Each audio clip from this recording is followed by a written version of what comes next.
오늘은 에스라 5장 말씀으로 말씀을 나누고자 합니다. 에스라 5장 말씀은 성전 건축이 중단된 상태에서 다시 시작하려는 중에 있는 상황을 나타낸 장면입니다. 그 가운데에서 방해하려는 세력도 있는데요. 우리 지난주에 4장 말씀에 보면 실제로 직접적인 방해가 있어서 성전 건축이 중단되는 장면이 나옵니다. 그리고 오늘 5장이 어떤 삶을 살아가야 하는지 무엇을 말하고 있는지 오늘 말씀을 통해서 알아가 보고자 합니다. 그 전에 에스라라는 성경의 앞부분을 좀 알아야 합니다. 우리가 원 메시지로 하지만 우리는 새벽 설교를 듣지 않죠. 그렇기 때문에 앞부분을 대부분 모르고 있을 거예요. 그래서 간단히 설명을 하겠습니다. 이스라엘 백성은 하나님께 계속 불순종하다가 나라를 잃고 바벨론의 포로로 끌려갔습니다. 하나님께서 그 백성들이 돌아갈 길을 열어주셨고 또 하나님께서 그 백성들에게 이제 돌아가서 성전을 세우라고 말씀을 하십니다. 그래서 하나님께 이방 왕인 바사 왕 고레스의 마음을 움직여서 성전을 짓게 합니다. 그리고 2장에는 그 사람들의 이름들이 나오고요. 3장에서는 본격적으로 제단을 쌓고 예배를 드리는 모습이 나옵니다. 그런데 4장에 가면 이제 직접적으로 이제 건축을 방해하는 모습들이 나옵니다. 그래서 공사가 멈추고 15년간 중단되는 모습이 나옵니다. 그래서 에스라 1장부터 4장까지는 하나님께서 분명히 길을 열어주셨지만 그 길이 결코 쉽지 않았다는 이야기입니다. 하나님이 시작하게 하셨지만 그 안에는 기쁨도 있었고 눈물도 있었고 또 방해도 있었습니다. 바로 그런 상황 속에서 5장 말씀이 이어지는 것입니다. 한 3가지 정도를 전달하고자 하는데 첫 번째로 우리는 하나님의 말씀을 듣고 움직여야 합니다. 1, 2절을 보겠습니다. 제가 읽을 테니까 눈으로 따라와 주십시오. 선지자들 곧 선지자 학개와 이도의 손자 스가랴가 이스라엘의 하나님의 이름으로 유다와 예루살렘에 거주하는 유다 사람들에게 예언하였더니 이에 스알디엘의 아들 스룹바벨과 요사닥의 아들 예수아가 일어나 예루살렘에 있던 하나님의 성전을 다시 건축하기 시작하며 하나님의 선지자들이 함께 있어 그들을 돕더니라고 말하고 있습니다. 1절 말씀을 다시 한번 띄워주시겠습니까? 네. 학개와 스가랴가 이스라엘의 하나님의 이름으로 유다 사람들에게 예언하였는데 2절에 보시면 그래서 다시 건축하기 시작했다라고 나오고 있습니다. 한마디로 요약하면 하나님의 말씀이 들리자 성전 건축을 시작했다는 것입니다. 성전 건축을 자기들 마음대로 이때쯤 하자, 이제쯤 다시 시작하자라고 한 게 아니라 하나님의 말씀을 듣고 움직였다라는 것입니다. 이게 굉장히 중요한 포인트 중 하나인데요. 중요한 결정일수록 내 생각만 믿지 말고 말씀과 기도로 하나님 앞에서 방향을 점검해야 합니다. 그래도 바로 답이 보이지 않을 수도 있어요. 그런데 적어도 엉뚱한 길로는 가지 않게 됩니다. 여러분들이 어떤 중요한 무언가를 시작할 때 기도를 먼저 하세요. 뭐 연애, 친구 관계, 진로 이런 것들에 대해서 기도 먼저 해보세요. 하나님, 나를 어떤 방향으로 이끄시길 원하십니까? 라고 기도해 보시면 하나님께서 천천히 답을 알려주실 것입니다. 물론 그렇다고 뭐 야식 뭐 먹을지 이런 것까지 기도하지는 않아도 되겠지만 여러분의 삶의 방향을, 여러분의 정체성을 결정지을 수도 있는 그런 것들을 한번 기도하고 결정해 보았으면 좋겠습니다. 그런 것들이 하나님이 주시는 메시지이고 사인입니다. 그래야 빙빙 돌지 않고 한 방에 가게 됩니다. 그 출애굽 백성들이 더 빨리 갈 수 있었는데 이제 광야 생활을 굉장히 길게 40년을 돌아가지 않습니까? 그런데 그 빨리 갈 수 있는 길이 하나님 말씀에 순종하며 가는 길이라는 것을 제가 말씀을 드립니다. 뭐 여담인데요. 제가 SNS에도 올렸지만 하나님의 음성이 사람의 목소리로 뭐 예를 들면 하윤이 여기 있으면 하윤아 뭐 이렇게 하시는 게 아니라 뭐 중저음의 남성이 사극톤으로 하는 게 아니라 사람을 통해서 가장 확실한 거 오피셜은 성경 말씀을 통해서 또 우리의 상황을 통해서 하나님이 말씀하시는 것입니다. 이 소리가 들리는 게 음성이 아니에요. 정확히 알아야 합니다. 하나님의 음성은 보통 성경 말씀을 통해서 가장 분명하게 들립니다. 그리고 그 말씀을 붙들고 기도할 때 하나님은 공동체의 조언이나 현실의 문들을 통해서도 방향을 점검하게 하십니다. 예전에 제가 그런 게 있었거든요. 기도를 왁 하고 성경을 아무데나 딱 펼쳐서 눈에 보이는 구절을 이렇게 보는 게 이제 하나님 말씀이라 하는 그런 게 있었어요. 근데 건강하지 않죠. 여러분 점치는 거랑 뭐가 다릅니까? 그런 거 옛날에 많이 하곤 했거든요, 어른들이. 어쨌든 가장 확실한 하나님의 음성은 말씀입니다. 말씀, 성경책 보세요. 네, 성경책 보세요. 네. 그리고 두 번째, 하나님의 일을 하더라도 방해하는 세력은 분명히 존재합니다. 3절, 4절입니다. 그때 유브라데 강 건너편 총독 다뜨네와 스달보스네와 그들의 동관들이 다 나와 그들에게 이르되 누가 너희에게 명령하여 이 성전을 건축하고 이 성곽을 마치게 하였느냐 하기로 4절에 우리가 이 건축하는 자의 이름을 아뢰었으나 라고 말하고 있습니다. 쉽게 말하면요, 지역의 공무원들이 와서 누가 성전 지으라고 했어? 여기 책임자 이름을 대라 라고 말하는 것입니다. 하나님의 일을 하다 보면 우리가 선생님을 하고 찬양팀을 하고 성가대를 하고 여러 가지 봉사를 하고 청소를 하고 한다면 하나님이 꽃길만 펼쳐주실 것이라는 그런 생각을 합니다. 물론 그 생각은 충분히 그럴듯하고 타당하고 합리적입니다. 물론 하나님께서 기뻐하세요. 기뻐하시지 않는다는 게 아닙니다. 이건 자명한 사실입니다. 그런데 그 반대에 있는 사탄 마귀도 우리를 보고 있다는 것입니다. 오히려 때로는 오해가 생기고 압박이 오고 낙심이 생기고 현실적인 방해가 들어올 수 있습니다. 성경은 그런 어려움이 있다고 해서 곧바로 하나님의 뜻이 아닌 것은 아니라고 보여줍니다. 어려움이 있다고 하나님의 뜻이 아니다라는 게 아니에요, 여러분들. 어려운 과정도 하나님의 뜻 안에 있을 수 있다는 것을 우리가 알아야 한다는 것입니다.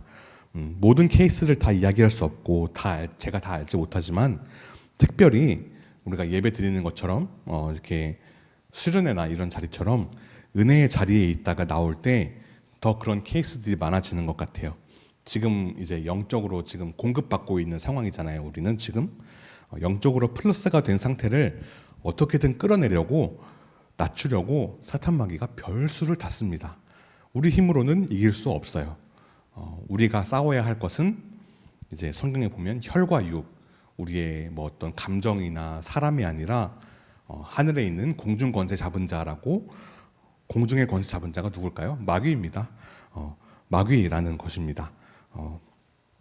말씀과 기도, 예배를 드리고 어려움이 찾아오면 다시 말씀과 기도로 돌아가야 돼요. 이게 사이클입니다.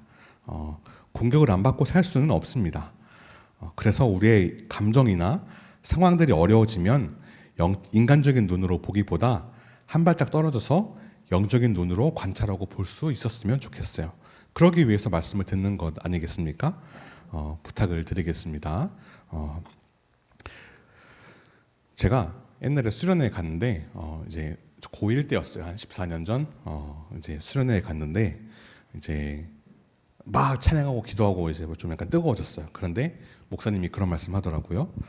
여러분 이제 집에 돌아가면 마귀의 공격이 시작될 거라고 이제 그런 말을 하는데 제가 집에 가자마자 1시간도 안 돼서 누나랑 싸웠습니다. 누나가 저를 약간 도발하고 자극하는 말을 해가지고 제가 거기서 바락 화를 내버린 거예요. 그래가지고 제가 그런 것들에 넘어가는 것을 보고 바로 그런 공격이 들어오는구나라는 생각을 했다는 것입니다. 하나님의 일을 한다고 해서 어려움이 생기지 안 생기는 건 아니라는 것 아시겠죠? 네. 네. 그리고 마지막으로 하나님의 일은 반드시 이루어집니다. 5절 말씀 보겠습니다. 네. 하나님이 유다 장로들을 돌보셨으므로 그들이 능히 공사를 막지 못하고 이 일을 다리오에게 아뢰고 그 답장이 오기를 기다렸더라. 이 구절을 잘 봐야 하는데요. 하나님이 유다 장로들을 돌보셨다라는 말이 조금은 막연하고 추상적이죠. 그리고 앞장인 4장에 보면 실제적인 방해가 일어나서 건축이 중단되는 모습도 있어요. 그래서 저는 이게 좀 충돌되는 거예요. 아니 4장에서는 직접적인 방해가 있어서 건축이 중단되었고 이 5장에 넘어와서 5절에 보시면 하나님이 돌보셨으므로 공사를 막지 못했다고 나와 있는데 충돌되잖아요. 그래서 뭐지 했는데 이제 뭐 찾아보고 공부하고 기도해 보니까 이제 알게 됐죠. 이제 하나님의 계획은 뭐 중단되는 것도 이런 이렇게 막지 못하게 하시는 것도 다 사용하신다는 것이 깨달아졌다는 것입니다. 하나님이 돌봐주셔서 공사를 막지 못하고 이 일을 다리오에게 아뢰어 편지를 보내어 답이 오게 했다고 말하죠. 답이 오기를 기다렸다는 게 핵심입니다. 이 지역의 공무원들, 그러니까 이 공무원들은 자기들 마음대로 뭐 어디 드라마 같은 데서 보면 이제 깡패들이 이제 길거리에서 장사하시는 분들한테 누가 여기서 장사하래 뭐 이런 모습 본 적 있어요? 그런 모습들을 이제 보는데 그런 거 비슷한 거예요. 그런데 중단시키지는 않았다는 것입니다. 뭐 왕의 허락이 올 때까지 너네 멈춰라라고 말하지 않아요. 오히려 꽤나 정중한 모습을 보입니다. 이것은 4장과 5장의 모습은 모순이 아니라 섭리의 차이입니다. 4장은 반대의 역사를 넓게 묶어 보여주고 5장은 다리오 시대에 다시 시작된 재건 현장입니다. 하나님은 같은 제국, 같은 나라 아래서도 반대의 강도와 결과를 다르게 다스리십니다. 어떤 때는 멈춤을 허락하시고 어떤 때는 반대가 더 심해지지 못하게 제한하십니다. 그러므로 하나님의 섭리는 뭐라고 해야 될까? 그런 도우심을 넘어서 그런 원리라고 해야 될까요? 우리가 느끼지 않는, 우리가 다 알 수 없는 그런 하나님의 도우심을 섭리라고 하는데, 하나님의 섭리는 방해가 없는 것이 아니에요. 하나님의 손 안에서 움직이게 하는 것이 결국 하나님의 일을 무너지지 않게 하시는 것입니다. 사실 많이 어려워요. 받아들이기 어려운 부분이라고, 이해가 안 되는 부분이라고 느껴지는 것도 이상한 것은 아닙니다. 그러나 우리는 믿음의 눈으로 볼 수 있어야 한다는 것입니다. 하나님이 정말 생각지 못한 방법으로 일하세요. 제가 그저께 있었던 일을 얘기할게요. 저 우리 단톡방에 보신 분들 아시겠지만 제가 그 간식 탑을 제가 조그맣게 만들어 놨어요. 근데 그거를 이제 금요일 날 저녁에 주문을 하고 이제 집에 왔는데 이제 제가 전에 있던 교회에서 쓰던 책을 이제 버리려고 혹시나 뭐 중요한 내용들 들어있을까봐 책을 한번 쭉 이렇게 펼쳐봤는데 책을 이렇게 이렇게 펴서 뭐 떨어지는 게 있나 하고 이제 봤는데 제가 이 간식탑을 만드는데 쓴 비용만큼 그 금액이 책에서 떨어졌어요. 놀랍지 않습니까? 그 책 안 쓴 지 한 6, 7년 됐거든요. 그래서 네. 어쨌든 그런 것들이 참 신기하다라는 것을 우리가 알 수 있는 것 같아요. 하나님은 정말 생각지도 못한 방법으로 일하신다는 것을 우리가 알 수 있습니다. 제가 뭐 다 이야기할 수 없지만 간증거리가 넘쳐나요. 썰 풀 수 있는 게 너무나 많아요. 하나님이 일하시는 방식이 정말 우리의 그걸로는 다 알 수가 없어요. 하나님의 어리석음이 인간 지혜보다 낫다라고 말하고 있는 것처럼요. 그리고 성전을 짓는 백성들도 몰래 짓지 않습니다. 지역 공무원들이 편지로 보고할 정도로 이 사람들이 성전을 짓고 있다라고 다리오 왕에게, 다른 번역에는 다리우스라고 나오는데 공식적으로 성전을 짓고 있습니다. 여러분, 포로에서 돌아왔는데 이방 땅에서 하나님을 예배하는 성전을 대놓고 짓는다는 것은 거의 목숨을 내놓은 거나 다름없는 행위거든요.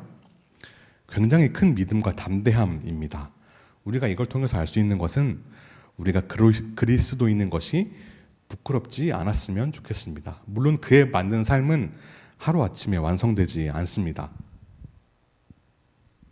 하지만 부끄러워 숨기지 말고 말씀 따라 조금씩 자라가면 우리는 그 장성한 분량에 이르게 된다는 것입니다. 적용 질문을 드리겠습니다. 우리는 하나님의 음성을 듣고 움직여야 합니다. 여러분들은 중요한 일을 결정할 때 기분과 욕심부터 따라가나요? 아니면 말씀과 기도로 방향을 점검하나요? 여러분, 기분과 욕심으로 따라가는 게 솔직히 끌려요. 그거 하고 싶어요. 그런데 말씀과 기도로 방향을 점검하면 조금은 더딘 것 같아도 결국에는 올바른 길로 가게 된다는 것을 여러분들이 지금은 다 알 수 없겠지만 한번 이 신앙의 원리를 체험한다면 경험한다면 이 길로 갈 수밖에 없을 것입니다. 그리고 어떤 상황에서도 우리는 믿음의 눈을 갖고 바라보아야 합니다. 두 번째 질문인데요. 힘든 일이 생기면 바로 망했다라고 단정합니까? 아니면 하나님이 이 상황에서도 일하실 수 있음을 믿고 다시 말씀 앞으로 돌아가나요? 제가 요즘도 그런 말이 있죠. 뭐 어떤 주식이나 코인 같은 거 잃으면 뭐 이제 한강에 가겠다 뭐 그런 말 하는데, 제 고3 때도 그런 말이 있었어요. 이제 뭐 한강 물 따뜻하냐라는 그런 말이 있었어요. 뭔지 알아요? 알아요? 그래서 이제 기왕 이제 빠져 죽을 거 좀 따뜻했으면 좋겠다, 그런 의도로 하는 말인데, 제 고3 때 뭐가 있었냐면 실시간 한강 물 온도를 알려주는 어플이 있었어요. 거짓말 아닙니다. 그래가지고 애들이 뭐 모의고사를 망쳤다, 시험을 망쳤다 하면 한강 들어가자 뭐 이러면서 뭐 그런 게 있었어요. 네, 그래가지고 지금 생각해 보면 물론 저도 그런 말을 했습니다. 지금 생각해 보면 좀 충격적이죠, 꽤나. 그래가지고 그런 말들을 여러분 농담 삼아라도 하지 않았으면 좋겠어요. 힘든 일이 생기면 바로 망했다라고 하지 마시고 하나님이 이 상황을 통해서도 일하실 수 있음을 믿었으면 좋겠습니다. 물론 그렇다고 여러분의 노력하지 않음을 정당한 하나님의 은혜, 뭐 하나님의 섭리라는 이름으로 다 정당화하거나 퉁쳐서는 안 되겠죠. 그럼에도 하나님은 우리의 모든 상황을 통해서도 일하신다라는 것을 알 수 있습니다. 말씀을 정리하겠습니다. 오늘 본문은 우리에게 세 가지를 말해주고 있습니다. 하나님의 음성을 듣고 움직여야 합니다. 선지자들이, 유다 백성들이 선지자의 대언, 그러니까 하나님의 이름으로 예언하는 것을 듣고 그제서야 움직이기 시작했던 것, 그리고 하나님의 일을 해도 마귀의 공격이 온다는 것, 세 번째, 하나님은 끝내 하나님 당신의 일을 이루신다는 것입니다. 뭐 에스라 더 이제 진도를 나가면 나오는데, 하나님의 성전이 결국에는 완공이 돼서 이렇게 백성들이 기뻐하는 모습들이 나와요. 심지어 하나님이 믿지 않는 사람들까지 사용하셔서 하루빨리 건축하게 하라, 신속히 건축하게 하라라는 명령을 그 믿지 않는 왕을 통해서도, 이방 왕을 통해서도 이렇게 역사하셔가지고 성전이 지어지게 됩니다. 우리 삶에 결정이 있을 때 하나님께 물어보십시오. 여러분, 다윗이 왜 하나님 마음에 합한 자라고 불리는지 아십니까? 뭐 할 때마다 하나님께 여쭈었어요. 하나님께 물어봤어요. 자기가 볼 때에는 이기는 싸움인데도 하나님께 기도했어요. 그런데 이번에는 나서지 말아라 하면 나서지 않았고요. 근데 자기가 봤을 때는, 다윗이 봤을 때는 이거 아무리 봐도 지는 각이에요. 근데 기도했더니 하나님이 나가서 싸우래요. 그러면 나가서 싸웠어요. 그게 기도이고 예배입니다. 하나님의 일을 함에 또 어려움이 있어도 인간적인 감정이 아니라 영적인 눈으로 보는 시도를 해보십시오. 이거 왜 이래 하면서 이렇게 몰입하는 것이 아니라 한 발짝 떨어져서 영적인 눈으로 볼 수 있어야 한다는 것입니다. 그런 훈련을 해보십시오. 여러분 지금 뭐 들끓는 그런 에너지가 있고 감정적으로 많이 치우치기 쉬운 나이대지만 한번 해보세요. 한번 노력해보세요. 억지로라도 해보세요. 그러면 여러분들이 확 성장하게 될 거예요. 그리고 하나님의 일은 잠깐 멈추는 일이 있어도 반드시 이루어진다는 것입니다. 하나님은 당신의 계획이시라면 어떤 수를 써서라도 하나님의 뜻 안에서 이루어진다는 것을 우리가 믿음으로 나아갔으면 좋겠습니다. 이것들을 마음에 새기고 더 성장하는 믿음의 청소년들 되시길 주님의 이름으로 축복합니다.